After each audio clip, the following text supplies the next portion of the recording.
Hello friends. तर इथे ना सकाळी म्हणजे जवळपास भरपूर असे कामं आवरल्याच्या नंतरच मी आंघोळ केली होती. आणि नाही का गळ्यातलं सारखं घालू नये ना, सगळं मानावरती काळं काळं झालं होतं. आणि गळ्यातल्याची फिरकी पण अशी फुटली होती. बरं झालं मी काढलं, नाही तर पडलंच असतं बघा गळ्यातलं. एक तर सोनं एवढं महाग झालं आहे, आणि त्यातून जर हरवलं असतं तर डबल भेटलंच नसतं बाबा, खूप अवघड झालं असतं. त्याच्यामुळे ना म्हणलं की छानपैकी आंघोळ करायची होती, म्हणून गळ्यातलं वगैरे काढून ठेवलं होतं मी. आणि बघितलं तर पडायलाच लागलं होतं. आणि मग कसं तरी मी ना तसंच हे केले बघा, ठेवले. आणि मग नंतर केस वगैरे धुतले होते, आणि मग त्याला आहे ना सुकवून घेतले. आणि मग नंतर आहे ना टिकली वगैरे मेकअप पावडर सगळं केलं, सिंदूर वगैरे लावला. आणि आवरून घेतलं. पुन्हा अजून मग गळ्यातलं वगैरे घालून घेतलं. तर टिकली वगैरे सगळंच लावत असते मी. पण काहींना कसं वाटतं की टिकलीच नाही लावीत, हेच नाही करत, म्हणजे बोलत राहतात काय काय.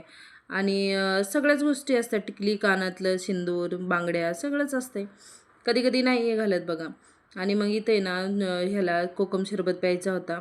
मग थोडासा कोकम शरबत टाकला, त्याच्यात थंड पाणी टाकलं आणि थोडीशी साखर टाकली. आणि त्याला काही छान नाही लागला, म्हणला कडू कडू लागते, त्याच्यामुळे साखर पण टाकली होती बघा. आणि मग हलवून दिली साखर, आणि तोपर्यंत पण त्याला दम निघत नव्हता. मग दिलं त्याला, आणि तो पिला बरं का. आणि नंतर आहे ना मग मी हे बघा एक कोकम सरबत आणलेलं आहे. आणि पुन्हा अजून मला फरशी पुसून घ्यायची होती. आज सगळे उलटे पालटेच कामं झाले होते माझ्याकडून. आणि मग नंतर सगळं फरशी वगैरे पुसून घेतलं सगळं. आणि भरपूर वेळ लागतं फरशी पण पुसायला, मोठं घर असल्यामुळं. आणि मग हातानेच पुसायला लागते, पुन्हा अजून मोप नाही म्हणून. आणि मग सगळी फरशी वगैरे छानपैकी आणि हाताने छान पण निघते, सगळे कान्यानं कोपरे अशा मस्त निघते तर. आणि मग सगळी फरशी व्यवस्थित पुसून घेतली. पुन्हा अजून बाथरूम वगैरे पण घासून घेतलं होतं आंघोळीच्या आधीच. हे म्हणजे दररोजच कामं करायला लागत असतात बघा असे. आणि मग नंतर काय केलं, मला आहे ना चपात्याचे तुकडे पण बनवायचे. ते सकाळी स्वयंपाक बनवला होता, आणि पण चपात्या माझ्याकडून जास्त राहिल्या होत्या, त्याच्यामुळे म्हणलं फेकून काय द्यावा दररोज.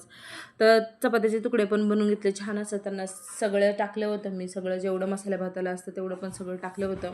आणि छानपैकी बनवून घेतले. आणि याच्यात मी बटाटे पण ॲड केलं होतं बघा.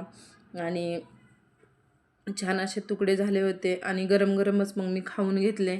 आणि छान झाले होते हे तुकडे. खाल्ल्याच्या नंतर मला काय दिवसभर भूक लागली नाही बाबा. आणि मग त्याच्यासोबत काकडी, पुन्हा अजून कोबी, असं सगळंच खाल्लं मी छानपैकी. आणि मसाला खारे शेंगदाणे पण बनवले होते. मग एकदम पोटभर असं खाऊन घेतलं. आणि खूप अशी भूक लागली होती मला, काहीच खाल्लं नव्हतं बघा मी सकाळपासून, चहा पिलेले होते. खूप अशी भूक लागली होती. मग भुकाच्या ह्याच्यामध्ये